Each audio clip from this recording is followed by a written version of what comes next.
Hello, and thanks for joining us for this video case tip. I'm Brynne McBride of ABC for Health. Today we're taking a little stroll down memory lane and refreshing our memory on Wisconsin's history with high-risk pools. Now, we do share a couple resources with you at the end of this webinar, and you can visit those at any time by clicking on that information button that you see at the bottom of your screen. Now, let's give a quick refresher to what we're talking about. Before the Affordable Care Act, many of the folks in Wisconsin that had pre-existing conditions were essentially excluded from the private insurance market.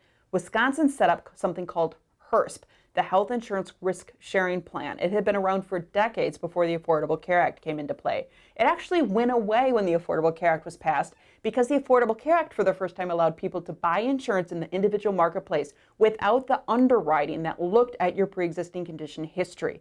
It got rid of the exclusions for having high risk or frequent use of the emergency room or a past history of health problems, and instead said, okay, anybody can get health insurance if you meet the eligibility criteria, and underwriting is not one of them. HIRSP in Wisconsin was around to make sure that there was something for people that had pre-existing conditions since they were being excluded from the private market. It was meant to try to keep costs down in that private market by segregating people with pre-existing conditions into their own high-risk pools. So even though it's called the Health Insurance Risk Sharing Plan, it was really a pool of high-risk people sharing high risk together. You can imagine this was expensive. An enrollee had to get HIRSP coverage, to get this high-risk plan in Wisconsin before the Affordable Care Act was passed, you had to show that you had been rejected from private insurance due to underwriting, that you were not eligible for any other insurance through your job or through Badger Care. And if you did leave a job and COBRA was offered, you had to take that before you could get HIRSP coverage.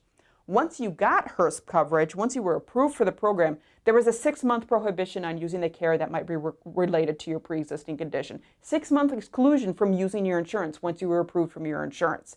And there was a lifetime limit of $2 million on your insurance. Once you met that amount of care, no more insurance coverage for you. It was funded through policyholder premiums. About 60% of the money that was available for HIRSP recipients came from their own premiums, and then reduced payments to healthcare providers. Providers are essentially paying into the HIRSP program, and financial assessments on health insurance companies. And that's where a big bulk of this money came from, is insurance companies actually had to pay into HIRSP themselves to help support the high-risk pools. This was expensive, and premiums were often double what other folks would have seen in the individual market, and that would not be unusual to see a very high premium plan, very high deductible plan. That was the norm in HIRSP. Why are we taking the stroll down memory lane? Well, because high-risk pools have been in the news. The American Health Care Act includes flexibility for states to bring back high-risk pools to try to build stability into the marketplace. The new Congressional Budget Office report suggests that this is actually not going to build stability in the marketplace. It's going to increase premiums for those that are a little bit older and a little bit sicker. And we could have told them that because of what we know from Wisconsin's history.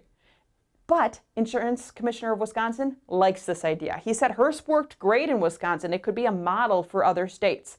We want to remind him that it did work relatively well in Wisconsin because it was the only option for people that had pre-existing conditions. They had been excluded from other insurance coverage.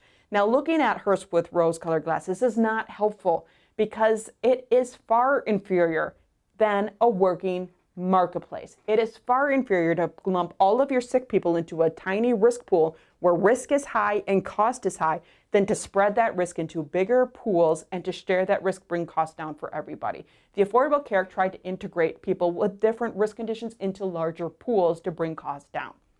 The Affordable Care Act also has risk stabilization measures built in, reinsurance, risk adjustment, and risk corridors that could be beefed up to help build additional stability into the marketplace, instead of, again, pulling out people with pre-existing conditions and excluding them from marketplace coverage. 130 million people have pre-existing conditions in this country. About 2.5 million people with pre-existing conditions live in Wisconsin. You can read some articles that talk about not only what the insurance commissioner said, but also our opinion piece on why we can't really go back to the bad old days of HIRSP in Wisconsin. And you can visit those links, again, by clicking on that information button. Thanks for joining us.